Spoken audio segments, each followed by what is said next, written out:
Hi everyone and welcome to my channel. My name is Klaartje and today we are building a mid-century modern bungalow. I'm using a floor plan that I found online and I'm trying to adapt that to The Sims 2. Now not all floor plans can be adapted quite easily to The Sims 2 since some of the floor plans that would work really well in real life don't quite work in The Sims 2 due to scaling or roofs. So whenever I try to adapt a floor plan to The Sims 2, I use fixed room sizes.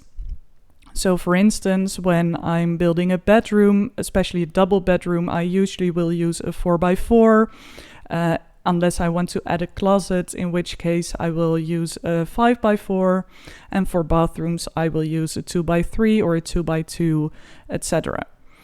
So now, as I've explained in my previous video, I usually start by sketching out the outer walls and then add where I want the rooms to go, then try out the different roof lines to see if I can make it work. And once I'm happy with the shell, may have noticed, I will the move house on is by sitting on top of a foundation. decorating the shell. I'm with using different the wallpapers, two-click foundation, deciding which windows and doors I want to use. In the last couple of weeks, I've used the bespoke set by Honeywell quite a lot. It's a very versatile set and I haven't used it before, so I'm trying it out in different builds and I like it a lot. I've put up the link in the comments, but I think everyone watching this video will have seen it or will have downloaded it already.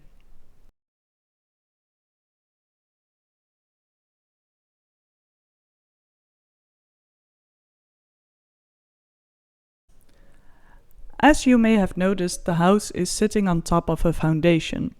I'm using the 2-click foundation base that Catherine TCGD has uploaded on The Sims. Again, I've put up a link in the description of this video. And basically it's a foundation that's only 2 clicks high.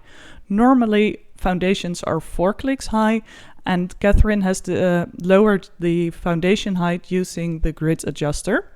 And I decided to try that out as a base because on the original floor plan you could see a small veranda or porch type of thing right at the entrance of the bungalow, and I'd like to play around with adding a porch or a veranda, and since I've never tried out the 2-click foundation, I wanted to see how that would work out. I decided to build the house first, so that when the house is completely finished, I can decide where I want to keep the foundation and where I want to get rid of it. Because when you want to put the foundation back, you have to use the constraint floor elevation sheet for that, so I'd rather not fiddle with it too much. Alright, now that we're done decorating the first bedroom, we're moving on to doing the walls and the floors of the kitchen and the bathrooms.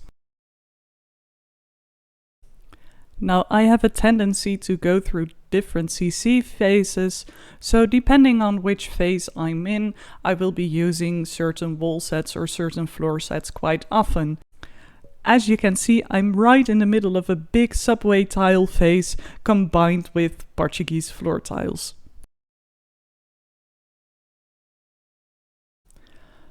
So now it's time to move on to the second bedroom. I'm just building this house for fun because I wanted to try out the floor plan, so I'm not really building this house with a particular hood or a particular family in mind.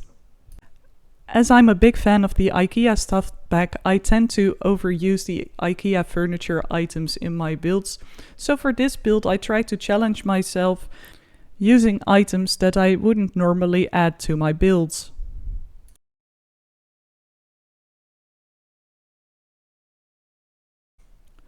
Alright, this is where I will say goodbye and leave you guys to enjoy the rest of the video. Please hit the like and subscribe button if you've enjoyed this video, and if you have any questions or suggestions, please leave a comment. See you next time!